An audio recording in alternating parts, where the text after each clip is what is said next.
বন্ধুরা তোমরা কেমন আছো? আশা করি তোমরা খুব ভালো আছো। আমিও খুব ভালো আছি। আজকে তোমাদের আমি নিরামিষ পেঁপে সোয়াবিন আলুর তরকারি করে দেখাচ্ছি। আর পেঁপে সোয়াবিন আলুর তরকারি করার জন্য আমি মশলা কি দিচ্ছি দেখে নাও। আমি মশলা দেবো, দেখো আদা কোটা আছে, আদা আছে, গোটা জিরে আছে। আদা আর গোটা জিরে আমি বাটবো। আর এর মধ্যে গোটা গরম মশলা আছে, এটাও কিন্তু এই গোটা জিরে আর আদার সাথে একসাথে বেটে নেবো। টমেটো থাকবে, ধনেপাতা থাকবে, আর নুন ঝাল মিষ্টি যেটা দেওয়ার সেটা তো দেবই বন্ধুরা। চলো বন্ধুরা রেসিপিটা শুরু করা যাক।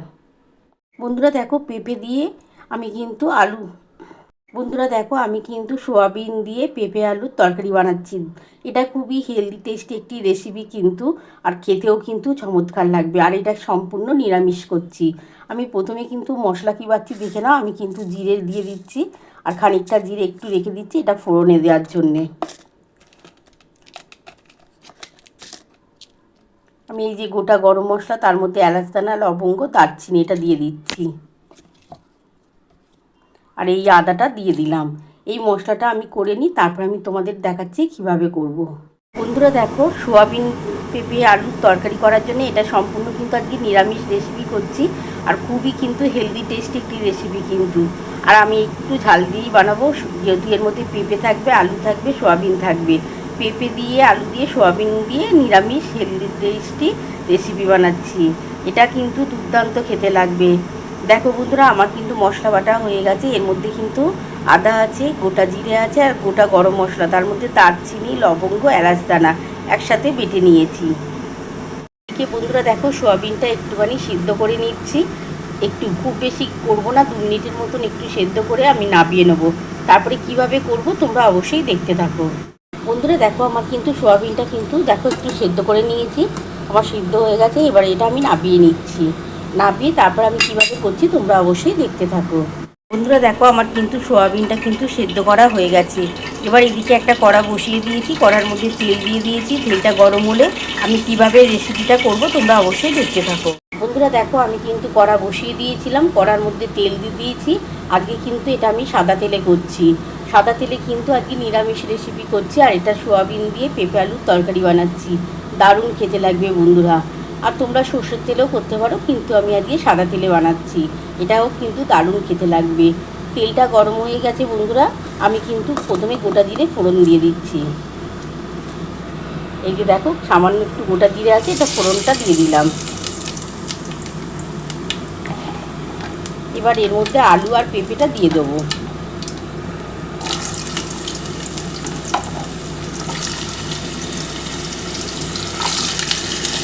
এবার আমি পেঁপে দিয়ে দিচ্ছি। পেঁপে আলু দিয়ে সোয়াবিনের তরকারি বানাচ্ছি। দারুণ খেতে লাগবে কিন্তু, খুব টেস্ট হয় কিন্তু বন্ধুরা। তোমরা এইভাবে একবার বাড়িতে বানিয়েছো। আর এটা সম্পূর্ণ নিরামিষ রেসিপি কিন্তু। কোনো যদি নিরামিষ দিনে তোমরা কিন্তু এইভাবে রেসিপিটা বানিয়ে খেতে পারো।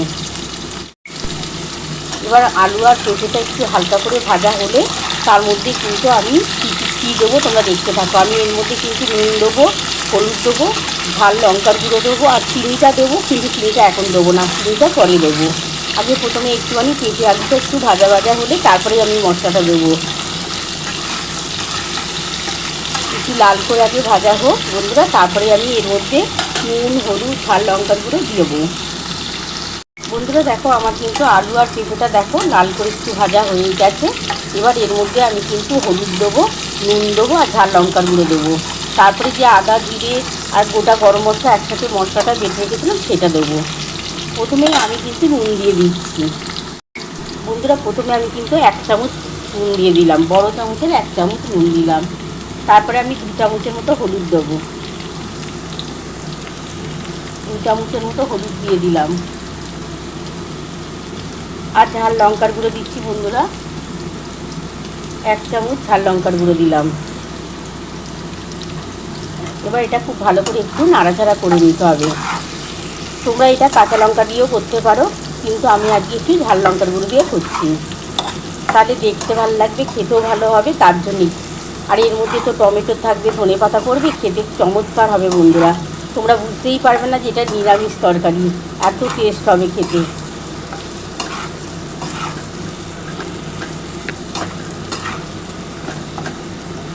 এবার এর মধ্যে আমি কিন্তু যে মশলাটা বেটে রেখেছি সেই মশলাটা দিয়ে দিচ্ছি। এই যে দেখো বন্ধুরা, আদা, জিরে আর গোটা গরম মশলা, তার মধ্যে এলাচ দানা, লবঙ্গ, দারচিনি একসাথে আছে। মশলাটা দিয়ে দিলাম। এর মধ্যে সামান্য অল্প একটু জল দিয়ে ঢেলে দেবো।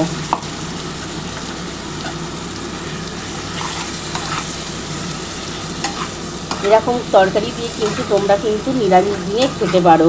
নিরামিষ দিনে কিন্তু এইরকম তরকারি দিয়ে তোমরা পরোটা, লুচি, রুটি সব কিছুই খেতে পারবে। তোমরা গরম ভাতেও কিন্তু নিরামিষ দিনে এই তরকারি করে খেতে পারবে।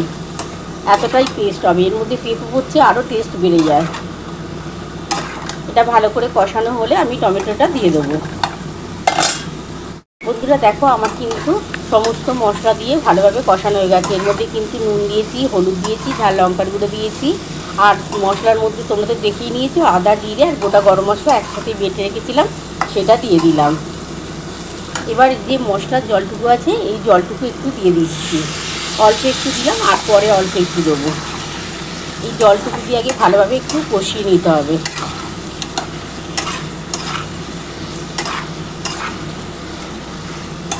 এটা কষাতে কষাতে আমি কিন্তু টমেটোটা দিয়ে দেবো।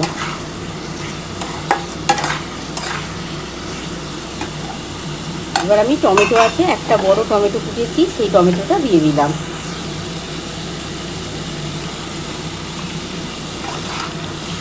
দারুণ খেতে লাগবে বন্ধুরা। তোমরা বাড়িতে অবশ্যই আলু দিয়ে তো নিরামিষ সোয়াবিন বানানোই হয়েছিল, এবার পেঁপে আলু দিয়ে করে দেখো, খুব টেস্ট হয় খেতে কিন্তু। এবার এর মধ্যে আমি সোয়াবিনটা দিয়ে দিচ্ছি, সোয়াবিন দিয়ে কষাবো। এই যে দেখো সেদ্ধ করা রয়েছে, সোয়াবিনটা দিয়ে দিলাম। এবার সোয়াবিন, পেঁপে, আলু সব একসাথে ভালোভাবে কষাতে হবে। যখন খুব ভালোভাবে কষানো হয়ে যাবে তখন আমি একটু গরম জল করে দিচ্ছি, এই গরম জলটুকু দেবো। আজকে কিন্তু নিরামিষ রেসিপির মধ্যে একটু গরম জল দিলে খেতে টেস্ট হবে। খুব ভালোভাবে আগে কষিয়ে নিতে হবে। বন্ধুরা দেখো, আমার খুব ভালোভাবে দেখো মশলাটা কিন্তু কষানো হয়ে গেছে। সোয়াবিন, পেঁপে, আলু, টমেটো সব যা মশলা দিয়েছিলাম পুরো ভালোভাবে মশলাটা কষিয়ে নিয়েছি। এবার আমি ওইদিকে একটা গরম জল করতে বসিয়ে দিয়েছি, ওই গরম জলটা ঢেলে দেবো। নিরামিষ রেসিপিতে একটু যদি গরম জল দেওয়া যায় তাহলে কিন্তু টেস্টটা খুব ভালো হবে।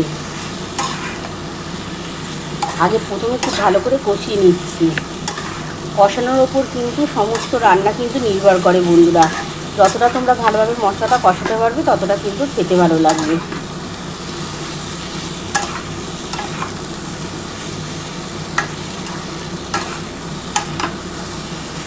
এবার আমি গরম জলটা করেছি সেটা দিয়ে দেবো। বন্ধুরা দেখো, আমার কিন্তু গরম জল কিন্তু হয়ে গেছে। দেখো টকবক করে গরম জলটা ফুটিয়ে নিয়েছি, এবার এই জলটা ঢেলে দিচ্ছি। বন্ধুরা দেখো, আমার কিন্তু গরম জলটা করা হয়ে গেছে, তোমরা তো দেখিয়ে নিলে। এবার এই যে দেখো গরম জল করেছি, গরম জলটা দিয়ে দিলাম।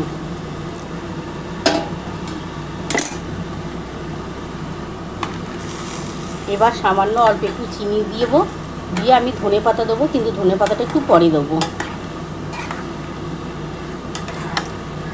একটু সামান্য আগে চিনি দিয়ে দিচ্ছি। দেখো বন্ধুরা, খুবই সামান্য অল্প একটু চিনি দিচ্ছি, কারণ নিরামিষ রেসিপিতে একটু চিনি দিতে লাগে। আর আমি যে কোনো রান্নাতে একটু চিনি দিই টেস্টটা হওয়ার জন্য, আর নিরামিষ তো তাতে একটু চিনি লাগবেই। এবার আমি কিন্তু ঢাকা দিয়ে দেবো। আমি 10 মিনিট ঢাকা দিয়ে রাখছি, গ্যাস আস্তে করে দিয়ে। নামাবার আগে কিন্তু আমি ধনে পাতাটা দিয়ে ফুটিয়ে নামাবো। বন্ধুরা দেখো, আমি এবার ঢাকাটা দিয়ে দিলাম। আর আমি গ্যাস কিন্তু আস্তে করে দিয়ে 10 মিনিট রেখে দিচ্ছি। গ্যাস আমার এখন জোরেই করেছি, এবার আস্তে করে দিলাম বন্ধুরা। 10 মিনিট রেখে দিচ্ছি, 10 মিনিট পর ফিরে আসছি। বন্ধুরা দেখো, 10 মিনিটের মতন আমি কিন্তু গ্যাস আস্তে করে ঢাকা দিয়ে রেখেছিলাম। 10 মিনিট পর আবার ফিরে এলাম। দেখো বুঝতেই পারছো আমার কিন্তু গ্যাস আস্তে করা আছে। দেখো আমার কিন্তু গ্যাস আস্তে করা আছে বন্ধুরা। এবার আমি ঢাকাটা একটু খুলে দেখি। আমি কেন আস্তে করে 10 মিনিট রাখলাম বলো তো বন্ধুরা? পেঁপে আছে তো, পেঁপেটা একটু সেদ্ধ হতে টাইম লাগে, তার জন্যে। দেখো কত সুন্দর হয়েছে কালারটা। আমি একটু পেঁপেটা দেখে নিই বন্ধুরা। এই যে দেখো, এটা পেঁপে, দেখে নিচ্ছি পেঁপেটা। দেখো পেঁপে সেদ্ধ হয়ে গেছে। আলু তো সেদ্ধ হয়েই যাবে বন্ধুরা, কারণ পেঁপে যখন সেদ্ধ হয়েছে আলু তো আরোই তাড়াতাড়ি সেদ্ধ হয়ে যাবে। এবার আমি ওপর থেকে কিন্তু ধনে পাতাটা দিয়ে একটুখানি গ্যাসটা বাড়িয়ে ফুটিয়ে নামিয়ে নেবো। যা চমৎকার খেতে লাগবে না বন্ধুরা এই নিরামিষ রেসিপিটা, তোমরা অবশ্যই বাড়িতে বানিয়ে খেও। একটু গ্যাসটা বাড়িয়ে দিলাম, একটু এই ধনে পাতা দিয়ে ফুটে গেলে আমি নামিয়ে নেবো, নামিয়ে তোমাদের দেখাচ্ছি। ফুটে যাক বন্ধুরা, তারপর আমি নামিয়ে নিচ্ছি। বন্ধুরা দেখো আমার কিন্তু নিরামিষ সোয়াবিন পেঁপে আলুর তরকারি নামানো হয়ে গেছে। তোমরা তো পুরো রেসিপিটাই দেখে নিয়েছো আমি কিভাবে করেছি। তোমাদের যদি আমার এই নিরামিষ তরকারির রেসিপিটা ভালো লেগে থাকে প্লিজ একটা লাইক সাবস্ক্রাইব করতে ভুলো না, আর কমেন্ট বক্সে অবশ্যই জানিও কেমন হয়েছে। তাহলে এরকম আরও নতুন নতুন রেসিপি নিয়ে তোমাদের সামনে হাজির হব। Thank you.